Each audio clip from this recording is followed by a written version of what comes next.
Assalamualaikum warahmatullahi wabarakatuh. Perkenalkan, nama saya Dr. Gigi Saprinani, spesialis prostodensia konsultan, salah satu staf pengajar di Departemen Prostodensia Fakultas Kedokteran Gigi USU.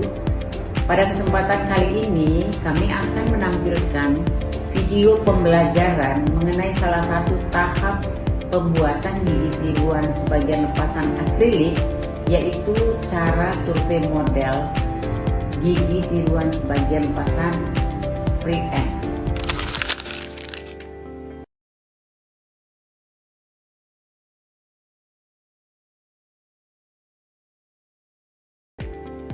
Gigi tiruan sebagian lepasan atau GTSL merupakan salah satu jenis gigi tiruan yang digunakan untuk menggantikan satu atau beberapa gigi yang hilang dan dapat dilepas pasang oleh pasien.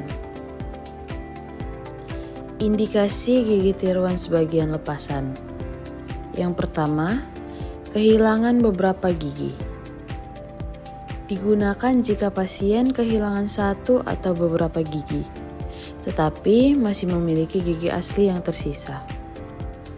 2. Distribusi gigi yang tersisa tidak memungkinkan pembuatan gigi tiruan cekat atau bridge. Misalnya, tidak ada gigi penyangga di belakang atau abutmen posterior hilang.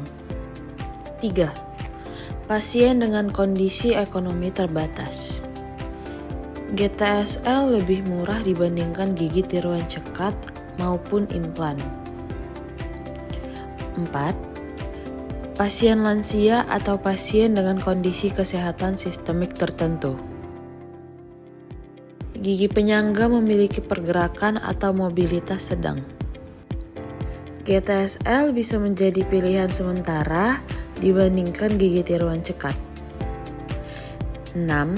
Sebagai gigi tiruan sementara atau interim prostesis.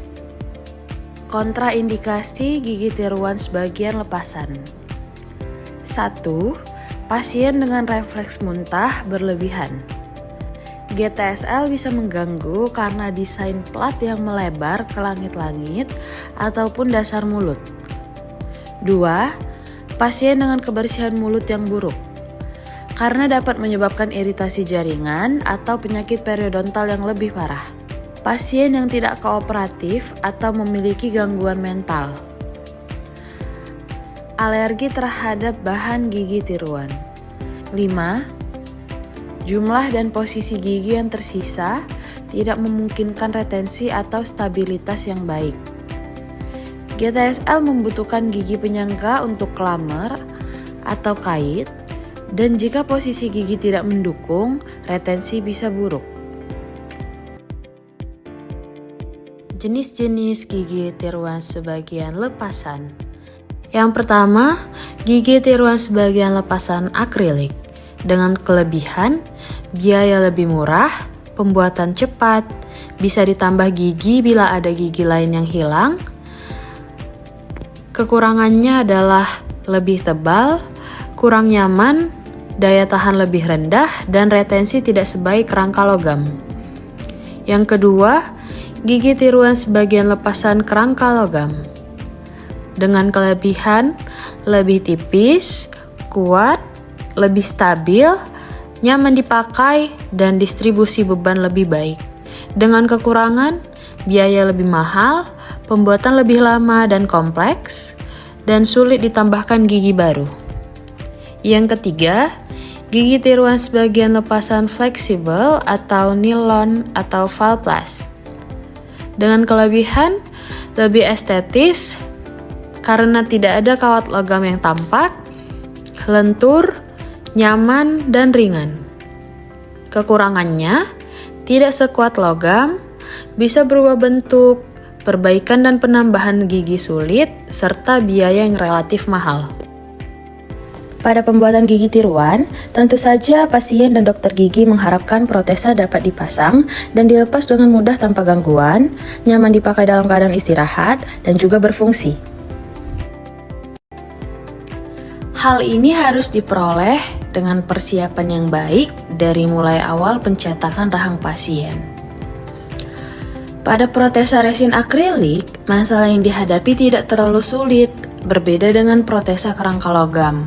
Oleh karena itu, perlu dilakukan suatu cara agar gigi tiruan bisa dilepas pasang dengan mudah. Dalam kedokteran gigi, alat surveyor adalah perangkat yang digunakan terutama dalam bidang prostodontik untuk membantu perencanaan dan desain gigi tiruan lepasan, khususnya Removable Partial Denture atau RPD. Fungsi utama alat surveyor. Yang pertama, menentukan path of insertion, yaitu arah pemasangan dan pelepasan gigi tiruan agar stabil dan tidak mengganggu jaringan mulut.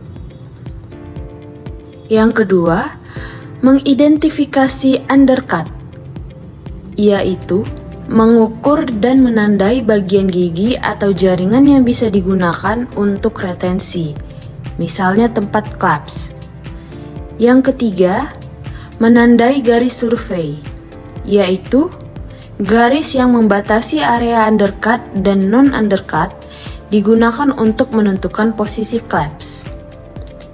Dan yang keempat, membantu desain removable partial denture, yaitu menentukan letak rest, guide plane, dan Mayer connector yang sesuai. Bagian utama alat surveyor.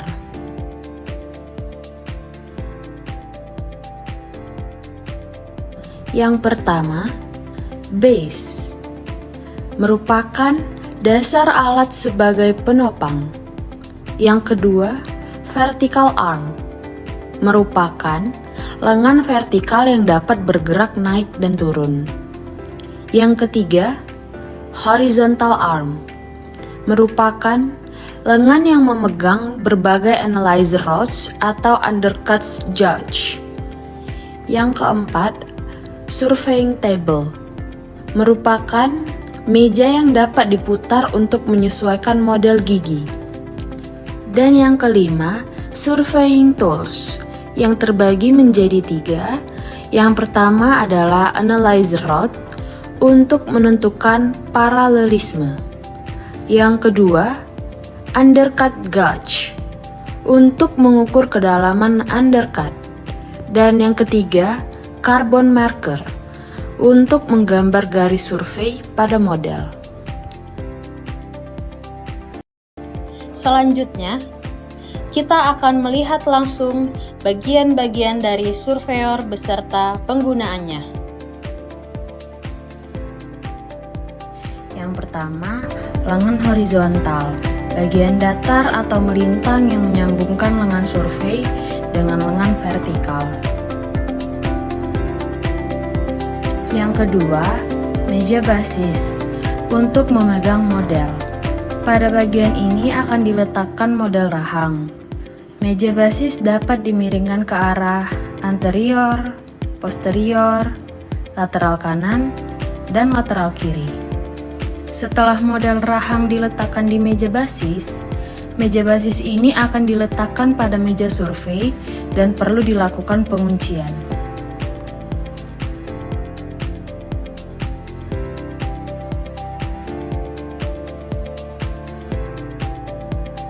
Selanjutnya, kita akan mempelajari tentang survey tools. Yang pertama, analyzing rod atau tongkat analisis. Fungsinya adalah melihat kesejajaran permukaan gigi yang bersebelahan dengan daerah edentulus, serta untuk melihat adanya undercut pada gigi tersebut. Yang kedua, pensil. Fungsinya adalah untuk membuat lingkaran terbesar pada gigi penyangga. Jika terdapat undercut yang tidak hilang saat dilakukan langkah kemiringan model rahang, perlu kita lakukan prosedur blocking out menggunakan wax. Selanjutnya, kita akan belajar menggunakan alat surveyor. Yang pertama, kita letakkan model di atas meja basis. Jika masih longgar, kita lakukan penguncian terlebih dahulu dengan cara memutar bagian yang ada di belakangnya. Model rahang kita ditempatkan di posisi zero tittling atau sejajar dengan lantai. Kita juga perlu mengunci meja basis ini pada meja survei supaya tidak bergerak. Ambil analyzing rod, kemudian kita pasang dengan lengan survei, lalu kencangkan supaya terkunci dan tidak terjatuh. Selanjutnya, kita akan melihat daerah undercut. Tetapi sebelumnya kita harus mengetahui apa saja yang harus kita lakukan sebelum melakukan prosedur survei. Yang pertama, guiding planes atau bidang bimbing, yang merupakan kesejajaran permukaan gigi dan berseberangan dengan daerah edentulus pada analyzing rod. Jika masih ada celah saat analyzing rod digerakkan mendekati gigi penyangga yang berseberangan dengan edentulus tersebut, hal tersebut berarti guiding planes belum ada dan yang ditemukan adalah daerah undercut. Undercut merupakan daerah celah di bawah lingkaran terbesar. Jika masih terdapat undercut, berarti masih terdapat hambatan atau interference. Hambatan yang tidak dihiraukan akan mempersulit saat pasien lepas pasang gigi tiruan.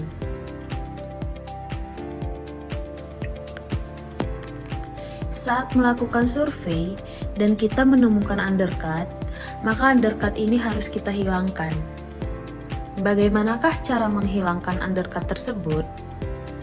Bisa kita lakukan kemiringan atau tilting model rahang, atau kita lakukan blocking up pada model ini. Untuk menghilangkan undercut adalah dengan cara memiringkan model rahang atau dapat disebut tilting model. Caranya adalah dengan menekan bagian anterior dari meja basis. Jika terasa berat, kunci meja basis dapat dikendorkan. Menekan bagian anterior dapat kita sebut dengan tilting model ke arah anterior. Jika menekan bagian posterior, berarti kita melakukan tilting model ke posterior. Dan jika menekan model pada sisi kanan, berarti tilting model ke lateral kanan. Dan jika menekan ke sisi kiri, berarti tilting lateral kiri. Pada kasus ini, kasus free end bilateral, biasanya dilakukan tilting ke anterior.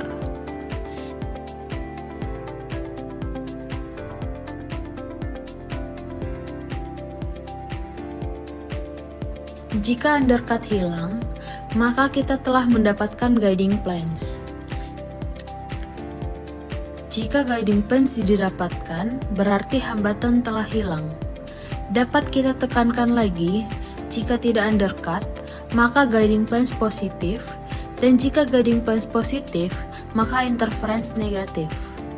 Lakukan hal yang sama pada gigi lain yang berseberangan dengan edentulus, dan jangan lupa untuk mengunci tilting anterior yang telah kita dapatkan.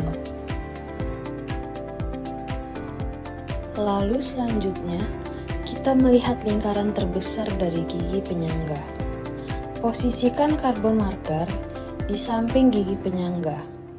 Kemudian, lengan survei digerakkan pada daerah bukal dan lingual sehingga akan terlihat lingkaran terbesar pada gigi penyangga yang telah tergambar.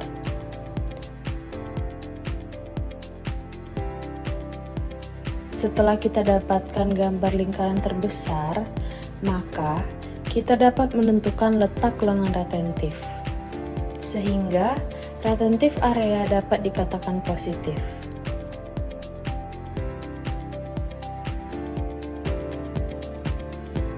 Kita telah mendapatkan guiding planes positif, interference negatif, retentif area positif. Selanjutnya, apabila area retentif menunjukkan hasil positif, maka dapat disimpulkan bahwa retensi pada wilayah bukal atau tempat penempatan klam retentif berada dalam kondisi yang baik.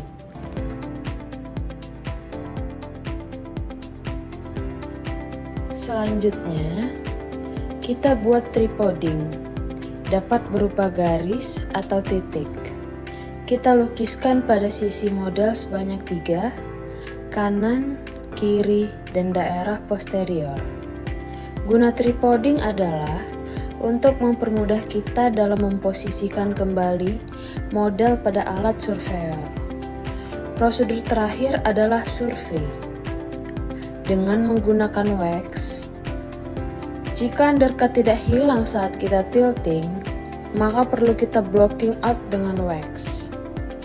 Wax yang berlebih perlu dibuang menggunakan wax trimmer sampai tercipta guiding plate.